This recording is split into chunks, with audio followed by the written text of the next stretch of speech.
Goals, priorities, and living your life well. Goals are one step in prioritizing that can help you grow. Prioritize. Developing and using your own goals can point you in the direction of getting what you want out of life. So today I'm addressing prioritizing from the perspective of your goals. Let's take a peek at what prioritizing can do for you. One early part of goals is deciding what you want your life to feel like. Knowing what you want takes observation, thought, and eager anticipation for your future. It's about asking the right questions. For example, how do you want to experience your life? What matters to you in the different areas of your life? What kind of changes do you feel would help you? Recognizing what reality is for you right now.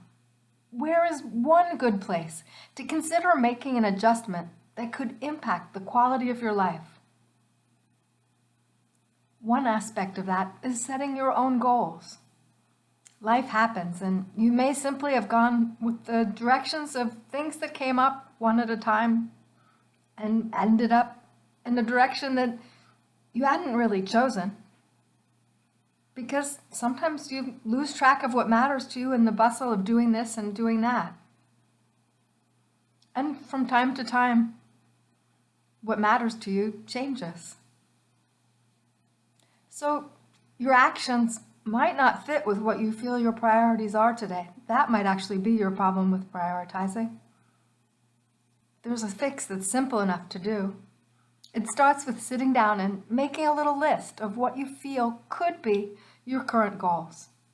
You know, the kind of things that you think you might want now and the things that matter to you, that you want to put in your life in some way. And you don't have to come up with your goals all at once.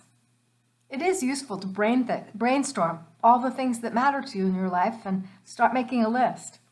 But doing it 15 minutes or 30 minutes at a time, while enjoying your favorite beverage, is a way to fit it into your life in a way that can be fun.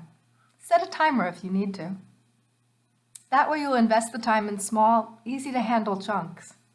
And the other benefit of that is that if you do just a few minutes of goal setting at a time, you can avoid having it feel overwhelming. Small things are easier to do, and 15 or 30 minutes with a timer makes it so that it's not overwhelming.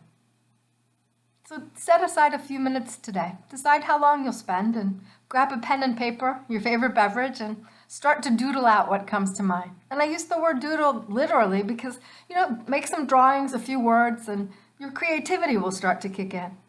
And as it does, you'll start to get a list forming for yourself. And you'll start to notice, as you do so, how you're spending your time already, now, daily, weekly, monthly, and on an annual basis. And that's useful because it helps you become aware of the choices that you can make based on the choices you're already making. And it may lead you to set a goal to do one thing that you do a little tiny bit differently. For example, you might find yourself writing a goal to spend more time connecting with family and friends. That goal can help you be aware of how important it is to plan ahead for your day off.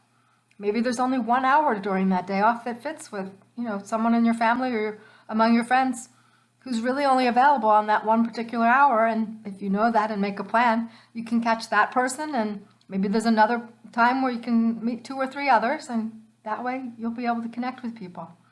And that kind of an awareness can lead to changes in your behavior. So for example, you might find that you can't adjust your schedule and your activities to fit your family and friends in on a regular basis.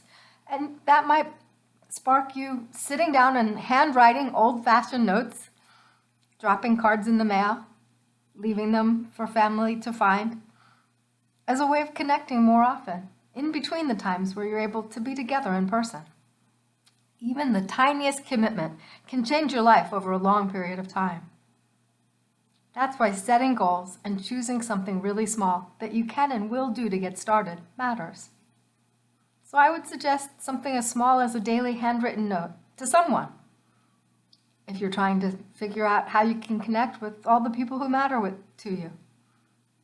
because you can do that even when you're not able or willing to change the schedule of activities that might be keeping you apart right now. So goal setting enables you to be aware, and that awareness helps you to set out in a direction.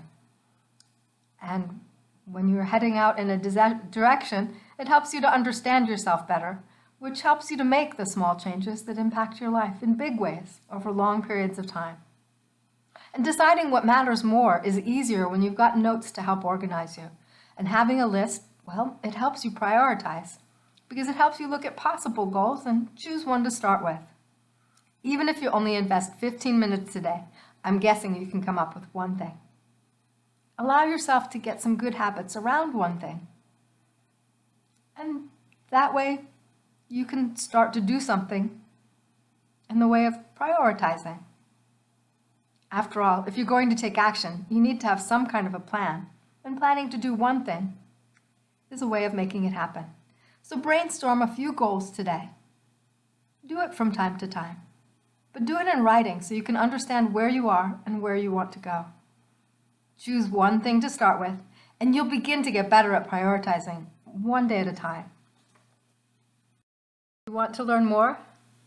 If so, then join the email list here, and you'll get a free audio training and email training at software-enterprise.com. Thank you so much for being here. This is Cynthia Ann Layton, owner of Software Enterprise Limited.